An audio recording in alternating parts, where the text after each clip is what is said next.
Après les fortes précipitations enregistrées ce matin sur la capitale, l'inquiétude s'est rapidement installée dans plusieurs quartiers de Niamey. Face à cette situation, l'administrateur délégué de la ville de Niamey, accompagné des équipes techniques de la ville, du secrétaire général de la ville, des administrateurs délégués des 5 arrondissements communaux, ainsi que de leurs secrétaires généraux, s'est rendu sur le terrain pour constater l'évolution de la situation. La visite a débuté au niveau de Gounkiena, principal collecteur des eaux pluviales de la capitale. Sur place, la délégation a pu constater que le drainage des eaux se poursuit malgré l'importante quantité d'eau charriée par les pluies. La délégation a ensuite sillonné plusieurs quartiers de la capitale, notamment Tallage, Wadata, le long du boulevard Tanimoun, Bobi El Goudel, Sagia, Kazama et Gawai, afin d'évaluer la situation, identifier les difficultés rencontrées et apporter des réponses adaptées aux préoccupations des populations.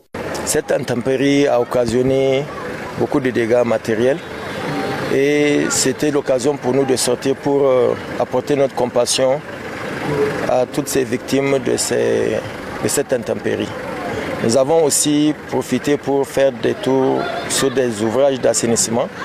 Donc nous sommes rendus successivement dans tous les arrondissements communaux de la ville de Niamey pour voir tout d'abord l'état de ces ouvrages et surtout les ouvrages qui ont été faits récemment dans le cadre vraiment de l'assainissement de la ville de Niamey.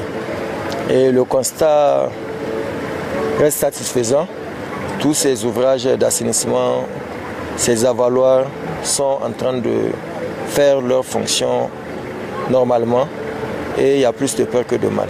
Au cours de son intervention, le colonel Boubacar Soumana Garanké a également annoncé un bilan provisoire faisant état de 2 pertes en vie humaine et présenté ses condoléances aux familles endeuillées. Il a par ailleurs relevé quelques difficultés liées à certains travaux de canalisation et appelé les concessionnaires concernés à prendre les dispositions nécessaires pour permettre leur poursuite au bénéfice des populations. Malheureusement, nous avons connu une famille endeuillée où il y a 2 enfants qui ont perdu la vie et les parents sont présentement aussi blessés et sont pris en charge au niveau de l'hôpital de référence.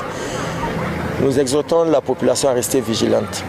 La saison pluvieuse ne vient que de s'installer. Niamey vient d'enregistrer sa plus grande pluie et les jours à venir vont être aussi accompagnés de pluie. Donc il faut que nous restons vigilants pour juguler ensemble les effets de ces pluies et éviter des pertes en vie humaine et des blessés et aussi les effondrements des maisons.